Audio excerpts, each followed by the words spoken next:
है, उनका खराब है यार। चल बैठ जा, बात नहीं करनी है बैठ के। हाँ भाई, हमने पॉलिटी क्लास है, कहाँ तक पढ़े थे, कितने भाग पढ़ लिए थे? 13 है ना। तो भाग 13 में क्या था? कुल कितने भाग हैं? 22। पिछली क्लास में मैंने पढ़ा भाग 13 में क्या था? व्यापार और वाणिज्य। ठीक है, आज हम पढ़ेंगे भाग 14, भाग 14। ठीक है, कोई बताएगा इसमें क्या है? भाग 14 में क्या है? मैंने उस दिन 13 वाली क्लास में भी बताया था। क्या है? संघ और, इस लाइन को लिख लो आप, संघ और राज्य लोक सेवा आयोग लिख दो आप, लोक सेवा आयोग।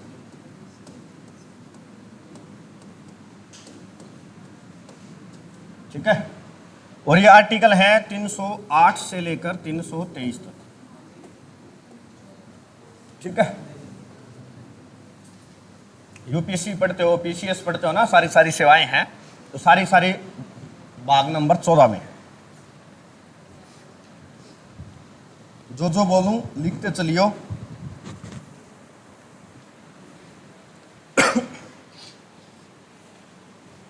ठीक है, सबसे पहले क्या, पंखा 2 मिनट हो जाए, 2 मिनट बाद चलाऊंगा। ठीक है, सबसे पहले क्या थी, जो हमारी यूपीएससी है, पहले आज पढ़ते हैं ना यूपीएससी, ऑफिस का इसका दिल्ली में। ठीक है, पढ़ते हो, भारत में होती नहीं थी। ठीक है, ये पहले होती थी 1855 में शुरू हुई थी, इंडियन सिविल सर्विस के नाम से, आईसीएस बोलते हैं उसको, इंडियन सिविल सर्विस। ये 1855 में कहाँ होती थी? लंदन में होती थी। कहाँ होती थी? लंदन में होती थी। ठीक है, भारत में होती ही नहीं थी। उसके बाद भारत में कब आई? 1919 के अधिवेशन था, संशोधन अधिनियम के तहत 1922 में भारत में पहली बार आईसीएस की परीक्षा का आयोजन किया गया था। और कहाँ पे किया गया था? इलाहाबाद में। कहाँ पे? इलाहाबाद में। इलाहाबाद का वर्तमान नाम बताओ क्या है? क्या है? प्रयागराज। आसान सा ही है। ठीक है, तो 1922 में भारत में पहली बार इस सर्विस का आयोजन किया गया था। ठीक है, एक मिनट।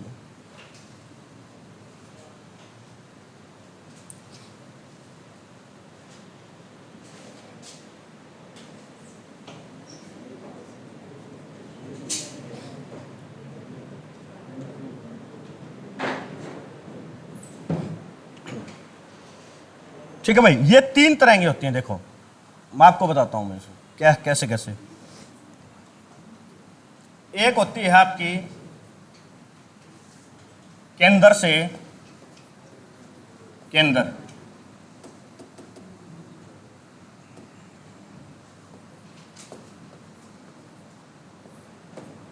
केंद्र से केंद्र होती है, एआईएस बोलते हैं। ठीक है, एक होती है आपकी केंद्र से राज्य, और एक होती है आपकी राज्य से राज्य। ये 3 तरह की नौकरियां होती हैं। ठीक है, केंद्र से केंद्र में कौन सी होती है? जैसे कोई बैंक में लग गया, एसएससी का नाम सुने आपने? एसएससी फार्म भी भरते होगे। एसएससी, इसमें क्या होता है? फार्म भरा, मान लो आपको आपकी पोस्टिंग मिल गई, महाराष्ट्र कैडर मिल गया। ठीक है, रेलवे का नाम सुना? रेलवे। ठीक है, अब रेलवे में क्या होता है कि आपने फॉर्म भरा, आपकी ज्वाइनिंग होगी, तो जो भी आपको, आपका पेपर कौन लेगा? केंद्र सरकार लेगी। रेलवे किसके अधीन है? केंद्र के। पेपर कौन लेगी? सेंट्रल सरकार। ठीक है, फिर आपको मतलब नियुक्ति कौन देगी? केंद्र सरकार। ठीक है, क्योंकि केंद्र का है। और आपको सैलरी कौन देगी? केंद्र सरकार। रेलवे जॉब की आपने ज्वाइन की, रेलवे ही आपको नियुक्ति देगी, रेलवे आपसे काम कराएगी, और रेलवे डिपार्टमेंट ही आपको क्या देगा? पैसा देगा। ऐसे ही आप बैंक में गए, ठीक है, अब बैंक में गए, अब बैंक क्या होते हैं, सारे सेंट्रल होते हैं, चाहे हमारे गांव में कहीं हो, होते तो केंद्र सरकार के अधीन ही है। तो बैंक ही आपका क्या लेगा, पेपर लेगा, बैंक ही आपको नियुक्ति देगा और बैंक ही आपको सैलरी देगा। जो नौकरी केंद्र से केंद्र में जाए उसको बोलते हैं, क्या बोलते हैं, केंद्रीय। कुछ ऐसी होती हैं जिनका पेपर लेती है केंद्र सरकार, नियुक्ति केंद्र सरकार करती है, लेकिन सैलरी कौन देता है, राज्य सरकार। एग्जाम्पल बताएगा कोई है? इसका नाम सुना है, आईपीएस, आईएएस सुना हुआ, यूपीएससी बोलते हो यूपीएससी का। अब इनका पेपर कौन कंडक्ट करता है, यूपीएससी। यूपीएससी किसके अंडर है, केंद्र सरकार के, ठीक है।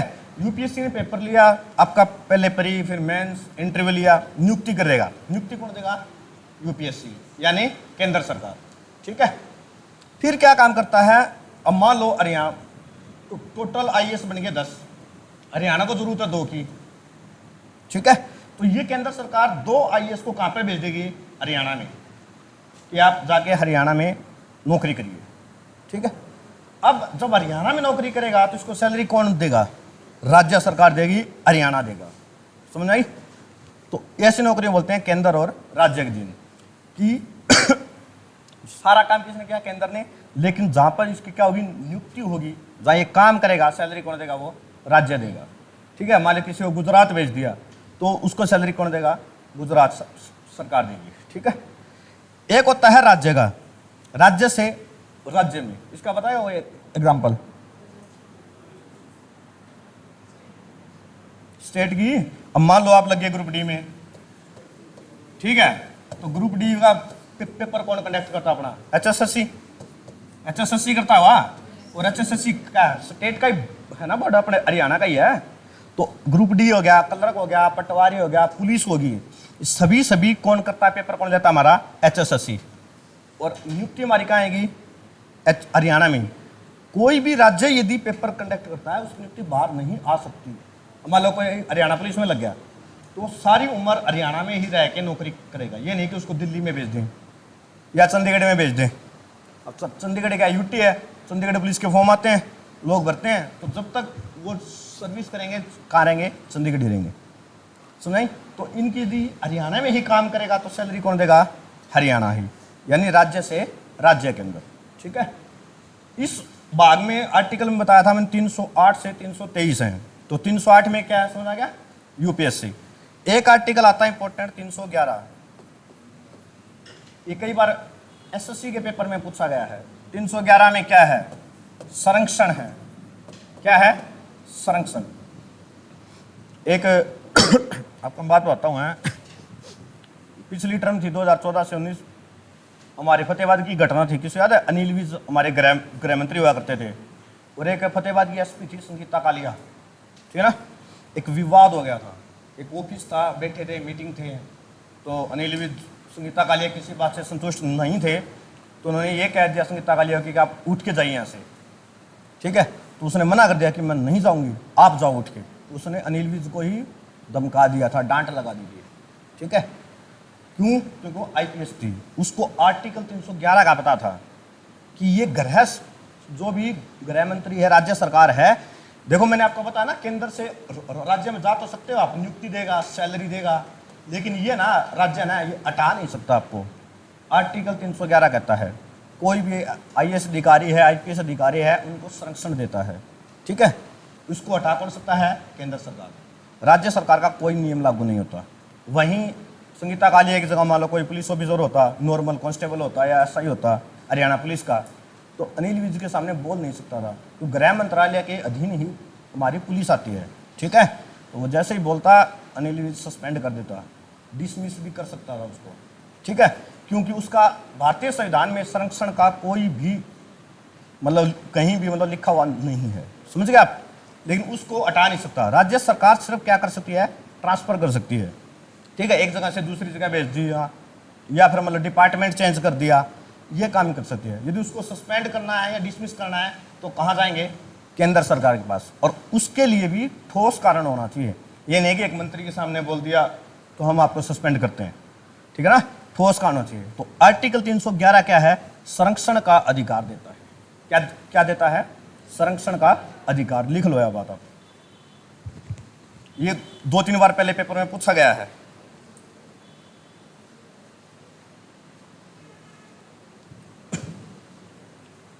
ठीक है, आर्टिकल 312 और 315।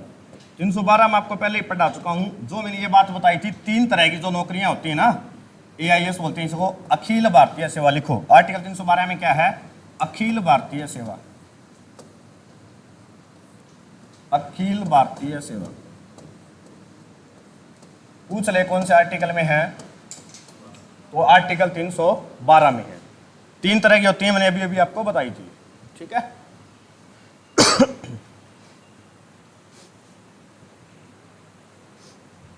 ये 308 से 323 है, बस इसमें आपको 3 ही आर्टिकल पढ़ने हैं। ठीक है, बस इनमें से इंपॉर्टेंट आपके लिए यही है। अखिल भारतीय सेवा लिख लिया। 315 में क्या है? यूपीएससी का बोर्ड है। ठीक है, यूपीएससी का लिख लो आप। यूपीएससी का जिक्र की, यूपीएससी आपका पेपर लेगी। ठीक है, सारी चीजें हैं। एक यूपीएससी का क्या होता है? अध्यक्ष होता है। इसमें क्या होता है कि यूपीएससी का अध्यक्ष होता है। इसके बारे में एक खास बात हो रहा है, यूपीएससी में जितने भी मेंबर होते हैं या अध्यक्ष होते हैं, मान के चलो 10-12 है, 10 टोटल लोग है ना। ये अब आपने देखा जैसे फौजी साहब हैं, पहले फौज में नौकरी करके आए, अभी यहाँ बैठ के तैयारी कर रहे हैं ताकि कोई और जॉब मिल जाए मेरे को। ठीक है, जो भी चॉइस है इनकी, तो ये दूसरी नौकरी कर सकते हैं। कोटा भी मिलता है कि थोड़े कम नंबर में भी आप ज्वाइनिंग कर सकते हो। लेकिन यूपीएससी का यदि कोई मेंबर है, सदस्य है बोर्ड का, तो वो कहीं भी दूसरी नौकरी नहीं कर सकता। ठीक है, पाबंदी है। ये सिर्फ एक ही नौकरी कर सकता है यूपीएससी की बस, उसके बाद कोई भी सरकारी नौकरी नहीं कर सकता। प्राइवेट कर सकता है, कोई भी मतलब बिजनेस कर सकता है। ठीक है, इसका अध्यक्ष और इसके मेंबर। समझाइए आपको ये बात है। यूपीएससी पेपर कैसे लेती है कोई बताएगा? थोड़ी बात करो ना मेरे साथ। हैं, अब मान लो पॉलिटी की है, अब पॉलिटी के यूपीएससी मान लो 10 क्वेश्चन आते हैं, ये 10 क्वेश्चन कहाँ से लेगा? सुना आपने यूपीएससी का कभी पेपर लीक हुआ? कभी नहीं होता। जैसे नीट का हो गया, हरियाणा वाले तो आपने इतनी आदत पड़ रही है कि पूछो ना, रोज ही लीक रहा है। हाँ ठीक है ना, ग्रुप डी का भी देखा था, पकड़े गए थे, 80 में भी केस हुआ था, हर जगह लीक होता है। नीट का भी हो रहा है, एंटी हिल लेती है पेपर उसका। लेकिन यूपीएससी का कभी पेपर लीक नहीं होता। क्यों नहीं होता कोई बताओ? मान लो पॉलिटी के 10 क्वेश्चन चाहिए यूपीएससी को, कहाँ से लेगा क्वेश्चन वो 10? और ना इसके कभी क्वेश्चनों पे सवाल उठता है कि ये क्वेश्चन का आंसर गलत माना गया है। अपने हरियाणा में तो सबसे ज़्यादा सवाल ये है ना, ऑब्जेक्शन के, यहाँ पे नहीं होता कभी।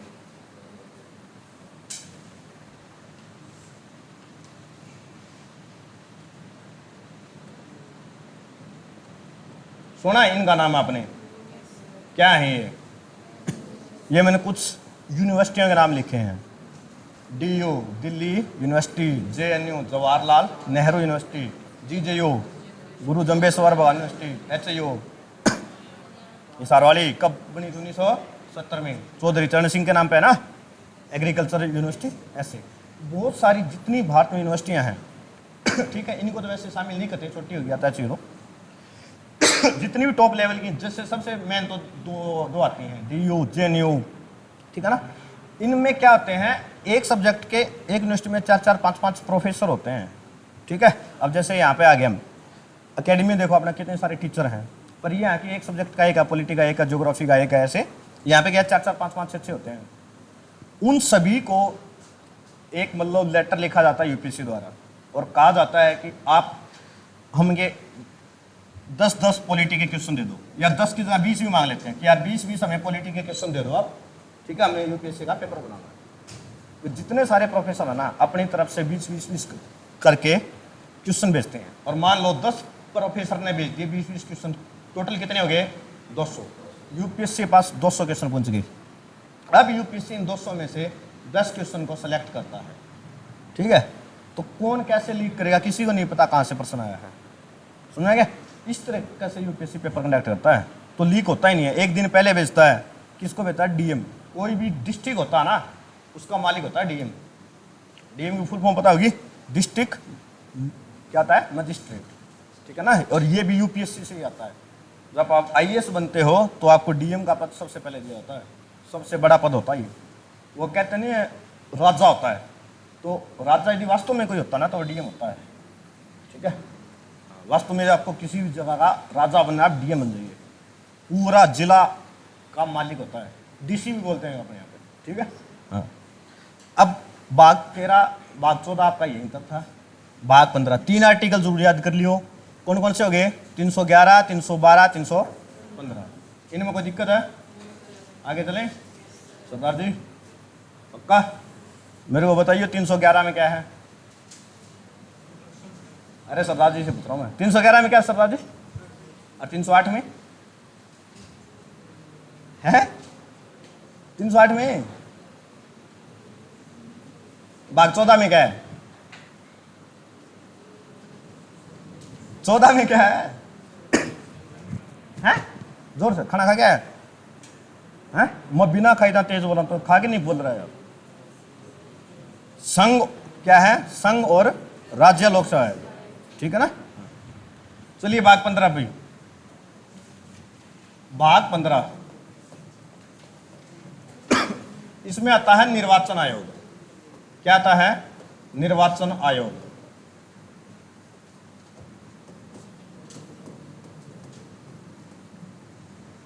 आर्टिकल है इसके 324 से लेकर 329 तक, और मेन आर्टिकल इसमें एक ही है अपना, वो है आर्टिकल 324, ठीक है, लिख लो।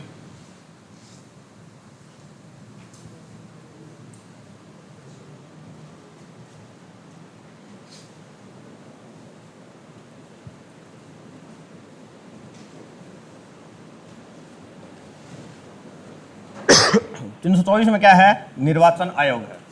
निर्वाचन आयोग की स्थापना कब हुई? कोई बताएगा निर्वाचन आयोग कब बना था भारत में पहली बार? मतदाता दिवस में हम बनाते हैं, थोड़े दिन पहले ही गया, जुलाई होगी क्या? तो जनवरी में आता है ना? कब आता है? 25 जनवरी। और ये क्यों आता है? क्योंकि 25 जनवरी 1950 को बनाया गया था। ये लाइन लिख लो, जीके का क्वेश्चन ये इंपॉर्टेंट। भारतीय निर्वाचन आयोग है, वो कब बनाया गया था? 25 जनवरी 1950 को बनाया गया था।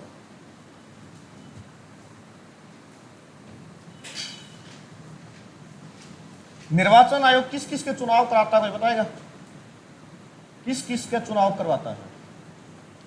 दो तरह के निर्वाचन आयोग होते हैं, एक होता है राष्ट्रीय निर्वाचन आयोग, पूरे भारत का ही है। दूसरा कौन सा होता है? राज्य का, ठीक है। राज्य वाला किसका चुनाव कराता है? सरपंच हो गए, वार्ड मेंबर हो गए, अपने लोकल छोटे चुनाव है इनका। और ये निर्वाचन आयोग किस किस का चुनाव कराता है? कोई बताएगा? लोकसभा, राज्यसभा, विधानसभा, यानी एमएलए हो गया, एमएलए, एमएलसी भी होती हैं, तो वहां पे भी यही करवाता है। और किसका करवाता है? राष्ट्रपति लिखा है, बोल दो। और उपराष्ट्रपति, ठीक है।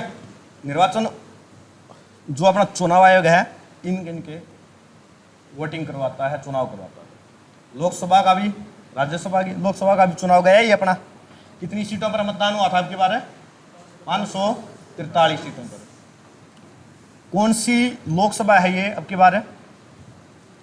कौन सी लोकसभा के लिए चुनाव है? ऑप्शन दूं? 15, 16, 17, 18।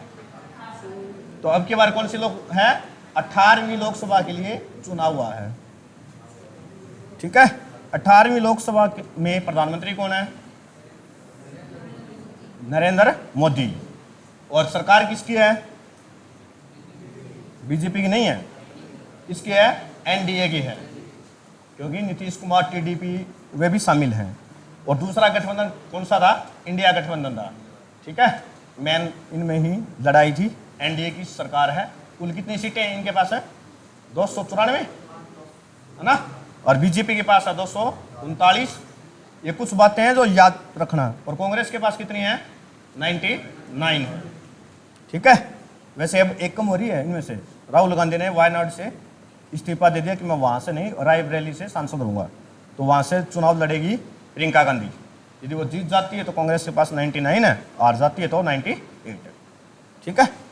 18वीं लोकसभा के स्पीकर कौन है? बताओ कौन है? कोटा से सांसद है वो, और लगातार दूसरी बार स्पीकर बने हैं। नाम बताओ चुटकी, क्या नाम है? ऑप्शन कौन है इसके? ओम बिरला। ठीक है, कहां से सांसद है? कोटा से। समझा क्या? और नेता प्रतिपक्ष कौन है? एलओपी कौन है भाई? नेता प्रतिपक्ष, विपक्ष का नेता कौन है 18वीं लोकसभा में? बताओ। ये करंट अफेयर है, इंपॉर्टेंट क्वेश्चन है, कोई भी एग्जाम होगा यहाँ से क्वेश्चन जरूर बनेंगे। ये आपको 7-8 क्वेश्चन बताता हूँ यहाँ से, सिर्फ इतना पढ़ लो काफी है।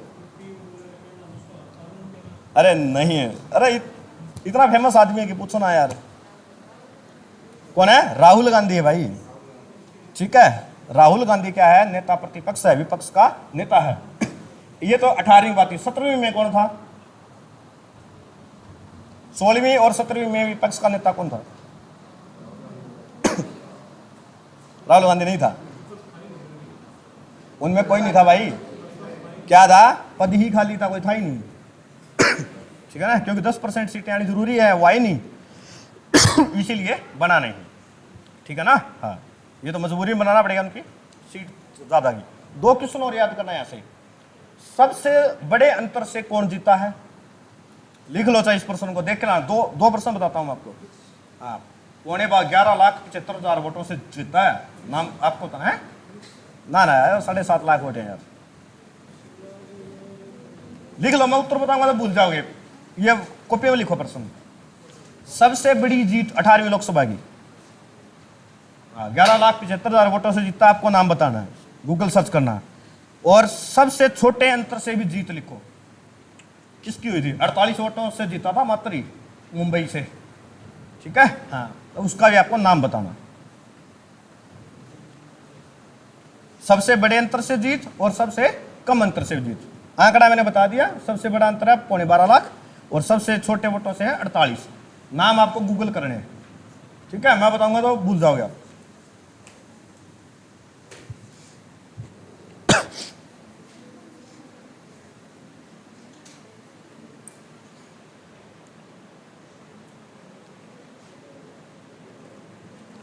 ठीक है, चलो अब इस पे आते हैं।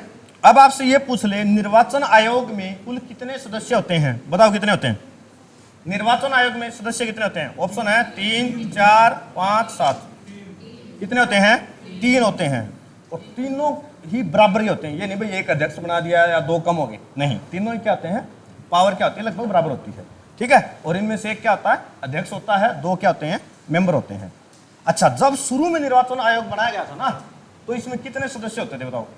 जब 25 जनवरी 1950 को बनाया गया था, तब इसमें कुल कितने सदस्य होते थे? तब बताओ कितने होते थे? 1 होता था। कितने होते थे भाई? 1 सदस्य होता था। फिर ये बाकी 2 और सदस्य कब जोड़े गए? बताओ। 61वां संविधान संशोधन कब हुआ था?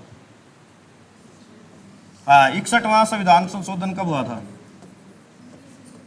आज की तारीख थी 1 जुलाई 1900। बताओ ऑप्शन दो। 86, 87, 88, 89। बताओ।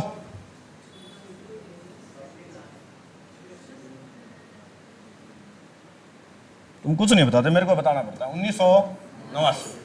ठीक है, 61वां संविधान संशोधन किसने किया था? ये राजीव गांधी जी ने, है ना? बहुत अच्छे प्रधानमंत्री थे भारत में, जितने भी टेक्नोलॉजी वगैरह आज आई हुई है, और बिल्कुल सीधे साधे आदमी थे। ठीक है ना? हाँ, राजीव गांधी। तो 1 जुलाई 1989 को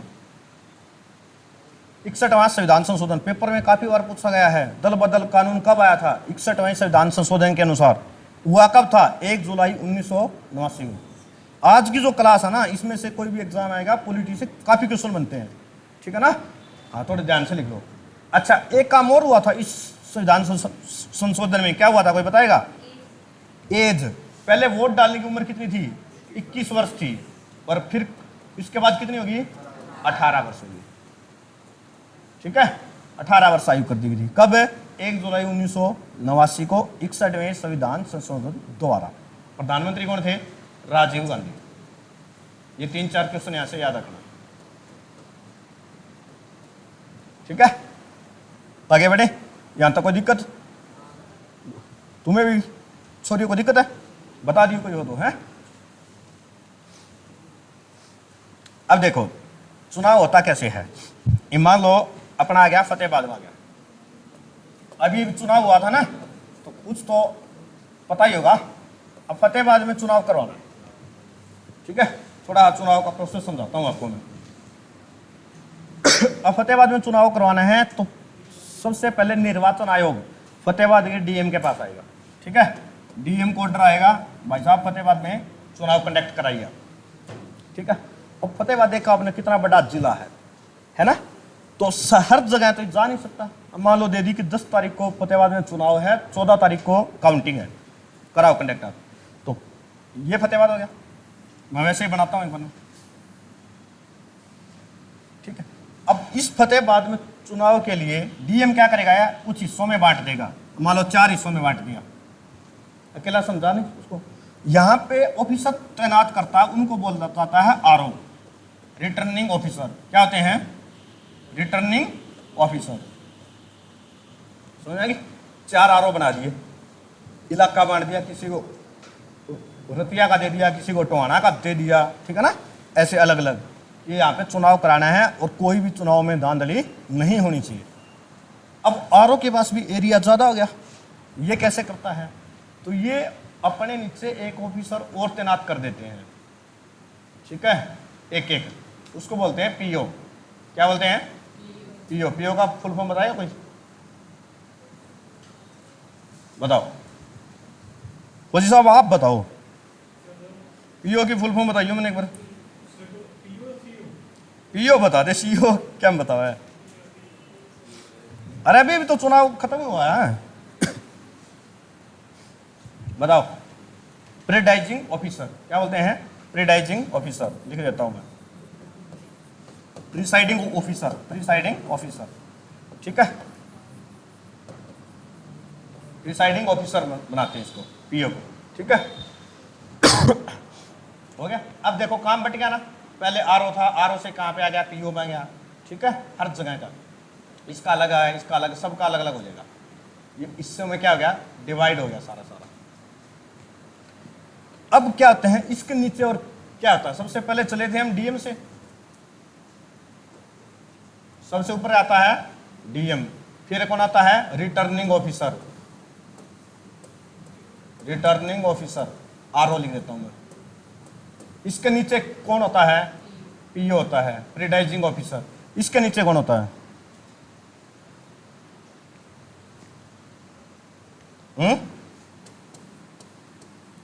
पोलिंग एजेंट होते हैं, ठीक है। ये सरकारी नहीं होते, ये किसी भी पार्टी के होते हैं, ठीक है। कोई भी बन सकता है आप लोगों में से, सीधी बात है, या फिर कोई जो भी पार्टी होती है, कोई नेता होता है, उसका कोई खास आदमी बना दिया, ये निगरानी के लिए कि वोट वाट ठीक उड़ रहे हैं, ठीक है। तो ये सारा क्या होता है? प्रोसेसिंग होता है, समझ आएगी? सबसे पहले जिम्मेवारी किसकी होती है? पीओ की। जब आप वोट डालने जाते हो ना, तो आपकी मुलाकात पीओ से होती है, वहाँ पे बैठे होते हैं। देखा गई, पोलिंग बूथ पे गए, एक आपका आधार कार्ड चेक करेगा, एक आपका वोटर कार्ड चेक करता है, देखता है, शक्ल मिलाता है, फोटो में सही है, नाम सही है, ठीक है ना। उसके बाद एक आपको लगाता है शाही। देखो मेरे आज भी लगी हुई है, इतने दिन हो गए ना। आपको शाही, शाही किस चीज़ की होती है? कौन सा केमिकल होता है शाही में? काफ़ी बार पेपर में पूछा गया है ये बात। Silver nitrate. क्या होता है? सिल्वर नाइट्रेट होता है, ठीक है। फिर एक होता है सप्लाई के लिए बैठा होता है, एसएम बोलते हैं उसको, ठीक है, टेक्निकल सहायता के लिए। जैसे ही आप वोट डालने जाओगे, लाइट ऑन कर देगा, पावर सप्लाई मशीन की ऑन करेगा। आप जाओगे, कोई भी बटन दबाओगे, वोट डाल दोगे, जैसे आपने वोट डाला, पावर सप्लाई कट कर देगा, बंद कर देगा, ठीक है ना। तो ये सारे आता है। कोई भी दिक्कत होती है, ये सबसे पहले इसको बताया जाएगा, इंचार्ज होता है बूथ का, ये अपने ऊपर आरओ को बताएगा कि यहाँ पे ये गड़बड़ है। और फिर मान लो पुलिस की वगैरह सहायता चाहिए तो बताएगा डीएम को। और सिक्योरिटी होती है वहाँ पे, जो पोलिंग बूथ होता है, सिक्योरिटी आमतौर पे जितने भी सरकारी स्कूल होते हैं वहीं पे चुनाव होता है ना, तो सिक्योरिटी कौन करता है? सिक्योरिटी कौन करता है बताओ? फौजी साहब ये नहीं बताया तो आप कुछ नहीं पढ़ रहे। जहाँ भी चुनाव होता है उसकी सिक्योरिटी कौन करता है? सिर्फ पुलिस वाले करते हैं, सिर्फ पुलिस वाले करते हैं। हाँ CISF और पुलिस, ठीक है ना। और अब की बार तो बहुत चेंज था पुलिस में भी। हरियाणा की पुलिस मतलब बिहार गई हुई थी, उत्तराखंड गई हुई थी। क्या हो गया भाई, जो आर्मी करते हैं ना कोई नहीं करता, सच बताऊं। हाँ, तो ये छोटी मोटी चीज नहीं है। हाँ, हाँ। आर्मी आती है, तुम कुछ लफड़ा करके देख। अरे तो इसमें नहीं क्या थी, तू समझा कर। अब मान लो कुछ बड़े लेवल का कोई लफड़ा होता है तो वहां पे जाती है आर्मी, ठीक है, जाती है भाई। BSF होगी, CISF होगी, शुरू में यही है। हाँ, हाँ, तब आती है आर्मी। तो वही बता रहा हूँ, कुछ मतलब बड़े लेवल का लफड़ा होता है, अब किसी के साथ युद्ध हो जाए मतलब चीन या पाकिस्तान, तो आर्मी जाएगी, सिंपल सी बात है वहाँ पे, ठीक है ना। तो ऐसे हाँ, छोटे छोटे जो मैटर है ना वहाँ नहीं जाते। हाँ, बिल्कुल बिल्कुल बिल्कुल, ठीक है।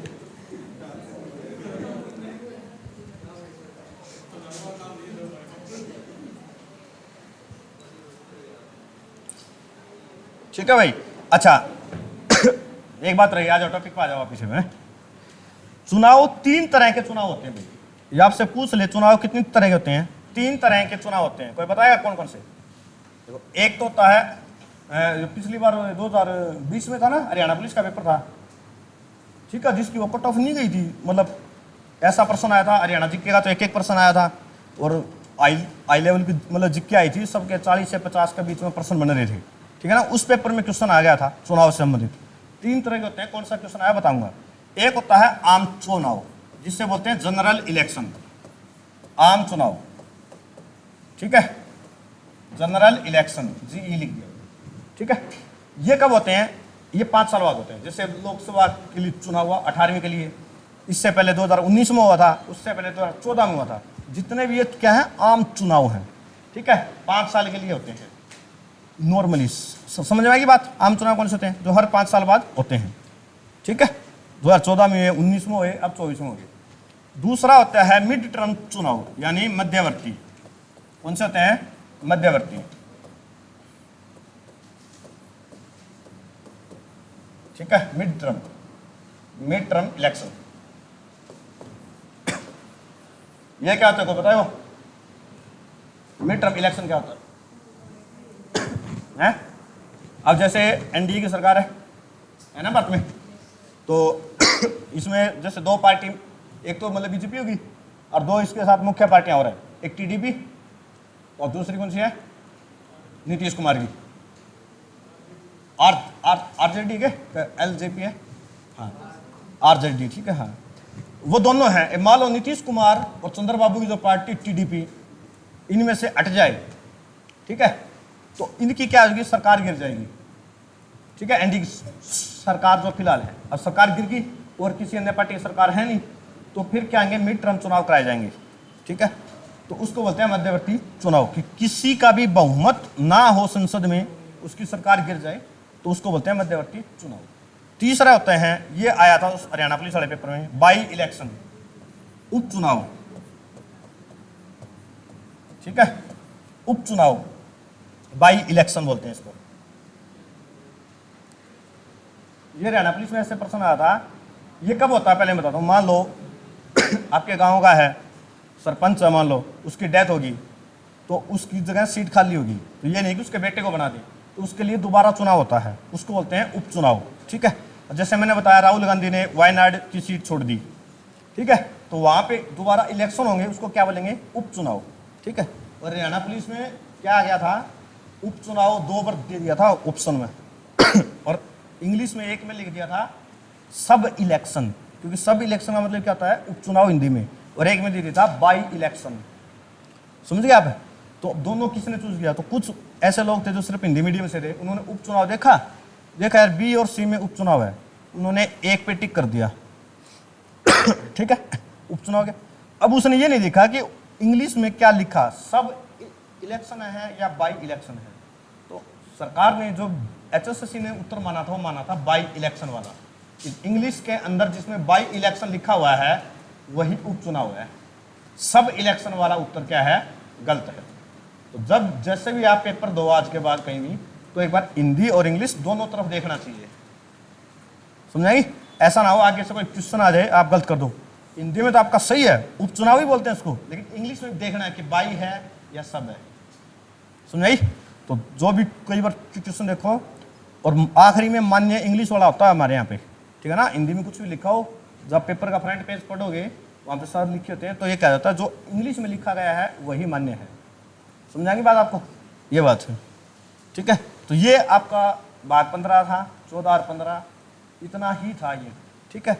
मेन आर्टिकल इसका 324 था, उसके मैंने 3 बताए थे, 311 और कौन सा था, 312, 315, ठीक है? टोटल 4 आर्टिकल और चारों ही इंपॉर्टेंट है। कुछ करंट जीके के क्वेश्चन हो गए ना 18वीं लोकसभा से। अब आप कुछ क्वेश्चन लिखो, क्वेश्चन लिखवा दो यहां से आपको।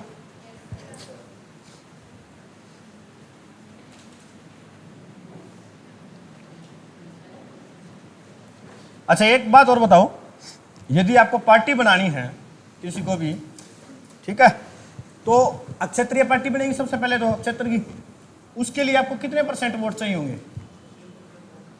क्षेत्रीय पार्टी बनने के लिए कितने % वोट चाहिए? एसएससी में क्वेश्चन आया था ये पहले है 6 ना यार, इसमें 2 और जोड़ दें। हाँ कितने? क्षेत्रीय पार्टी बनने के लिए आपको कितने वोट चाहिए? 8% आपको वोट चाहिए, ठीक है, क्षेत्रीय पार्टी। और यदि आपको राष्ट्रीय पार्टी बनानी है तो क्या क्या शर्तें हैं बताओ? राष्ट्रीय पार्टी का बताओ।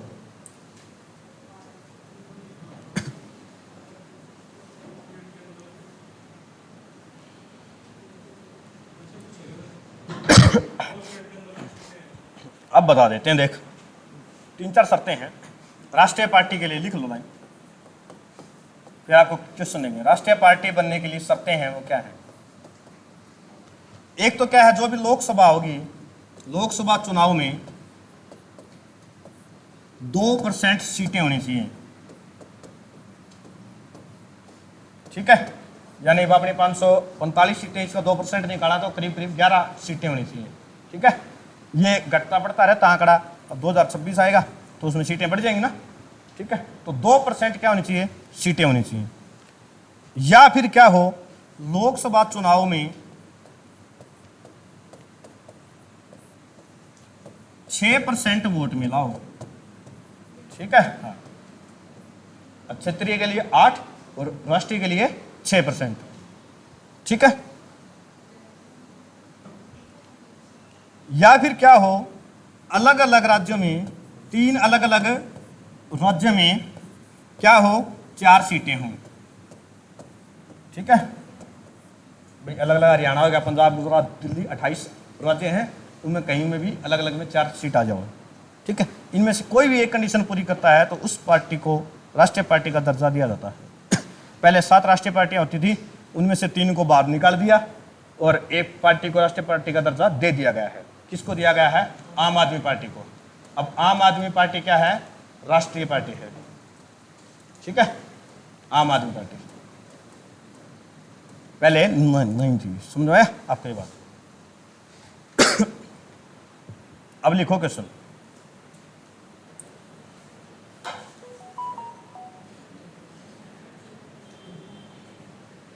देख लो, मैं कहाँ रखी है मैंने पीटी मेरी। क्वेश्चन आज ही दूं या फिर कल दूं? आज ही दे दूं? देता हूँ, निकालता हूँ मैं PDF में, कोई बात लिख रखे थे मैंने। ले यार, भूल ही गया था मैं, तो पहले ही बता देता।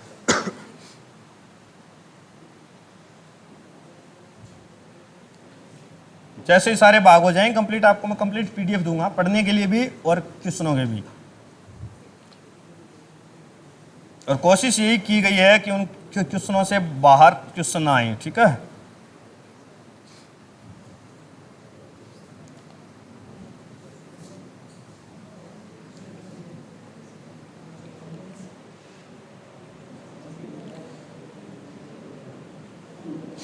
लिखो भाई।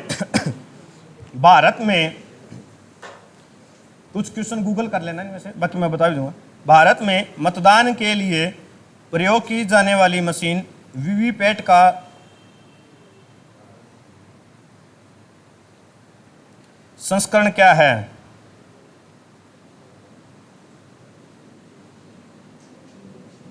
यानी कौन सी जनरेशन की मशीन है वो बतानी आपने। नाम होता है जैसे M1, M2, G3 ऐसे। फोन के जैसे प्रोसेसर होते हैं ना, स्नैपड्रैगन 26 है ऐसे। भारत में मतदान के लिए प्रयोग की जाने वाली मशीन वीवीपैट का संस्करण क्या है? वीवीपैट का तो पता ही होगा। जब आपने वोट डाला, बटन दबाया तो एक मशीन होती है ऐसे, ठीक है, इसमें एक स्क्रीन लगी होती है, इसमें ये दिखा देगा कि आपने वोट कहां पर डाला है, ठीक है, ऐसे। अगला क्वेश्चन लिखो।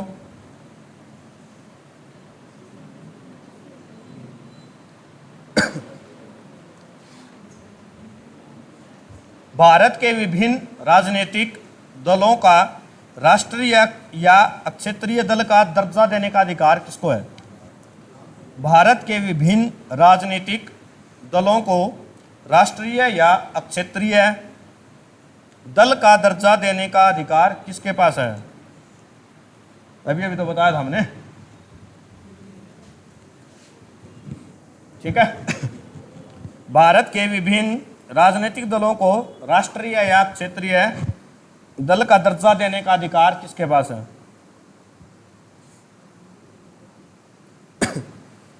अगला लिखो। निर्वाचन आयुक्त को पद से किस विधि द्वारा हटाया जाता है?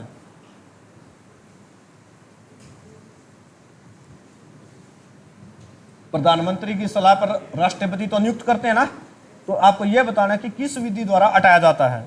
निर्वाचन आयुक्त को किस विधि द्वारा पद से हटाया जाता है?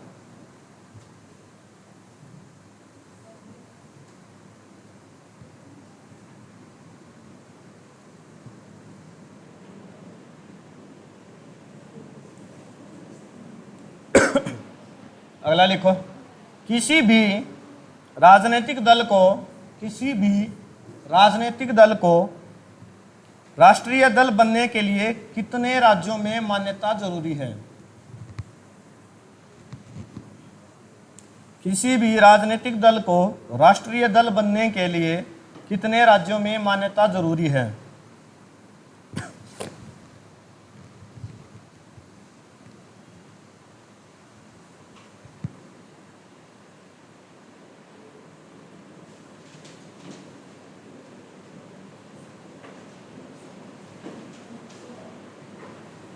भारत के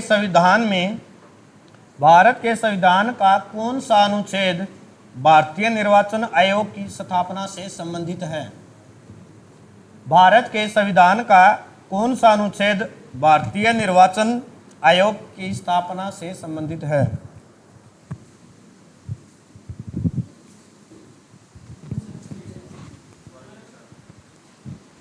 क्या करते हो यार? भारत के संविधान का कौन सा अनुच्छेद भारतीय निर्वाचन आयोग की स्थापना से संबंधित है? ये आर्टिकल तो पढ़ाया आज, इसका ही पूछो है।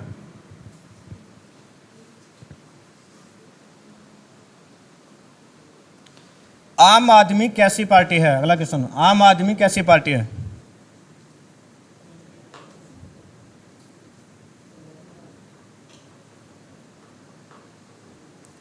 अगला लिखो। भारतीय जनता पार्टी का गठन किस वर्ष हुआ? भारतीय जनता पार्टी का गठन किस वर्ष हुआ? और अगला, इससे अगला प्रश्न है, भारतीय राष्ट्रीय कांग्रेस की स्थापना किस वर्ष हुई? ये तो सबको ही पता हुआ है ना, ये हमने बना दी थी। कब है? 1885 में। डेट क्या थी? 28 दिसंबर थी क्या? अगला लिखो, लास्ट क्वेश्चन है। राष्ट्रीय मतदाता दिवस कब मनाया जाता है? राष्ट्रीय मतदाता दिवस कब मनाया जाता है?